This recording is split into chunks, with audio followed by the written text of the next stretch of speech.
मित्रों, आज मैं सच्ची बात कहने जा रहा हूँ।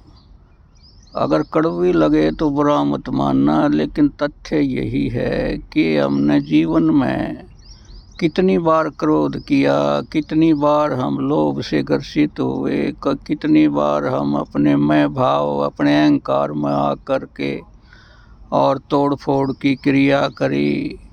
कितनी बार हम काम वासना से ग्रसित हुए। तो ये कभी भी हमने इन शुद्ध ऊर्जाओं के साथ रहना नहीं सीखा। हमारा जो बोध है, हमारी जो अटेंशन है, हमेशा उधर गई कि जिसने हमें क्रोध दिलाया, जिसने हमें काम वासना के पीछे दौड़ाया, जिसने हमारे मैं को जगाया, तो जिसने हमारे लोभ को जगाया। हम सारी अटेंशन दूसरे पर डाल देते हैं, दूसरे को जिम्मेदार कहलाते हैं कि उस आदमी की वजह से मैं क्रोधित हुआ। और मित्रों, ये जो दूसरे को आप हटा करके और अपनी इन शुद्ध ऊर्जाओं के साथ अगर रह लेते, तो सच में जो आपका टेंशन है, आपका जो ध्यान है, आपका जो बोध है, जो आपका साक्षी चेतना है, वही तो शिव है।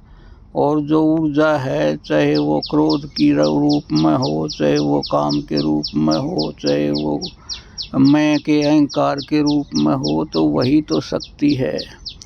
तो जब ये दो तत्व मिल जाते हैं, आपकी अटेंशन, आपका बोध और शक्ति, जब ये दो चीज़ें आपस में संयुक्त हो जाती हैं, तो वही तो शिव और शक्ति का मिलन है। और जब भी आपके भीतर आपका जो बोध है और जब शक्ति है, ये दोनों आपस में एक हो जाते हैं, तो तभी अद्वैत घटित होता है, तभी अपना जो रियल सेल्फ प्रकट होता है। तो मित्रों, हम चूकते रहेंगे और आगे और जन्मों में चूकते रहेंगे अगर हम इस गैर भाव से ग्रसित हो करके, ये जो गैर भाव है, ये हमारे ध्यान को भटका देता है, ये कभी शक्ति के साथ संयुक्त नहीं होने देता। तो मित्रों, स्वामी राम तो कहते थे कि उठा देना तसव्वुर गैर की सूरत का आँखों से, उठा देना तसव्वुर गैर की सूरत का आँखों से, फ़कत सीने के आईने में नक्शे दिलस्ता रखना। तो ये फ़ारसी उर्दू है, ये समझ में नहीं आएगी। वो कहता है कि हमेशा जो ये अदरनेस से बच के रहना, अदर का ख्याल आया और आपको माया जाल में उलझा देगा।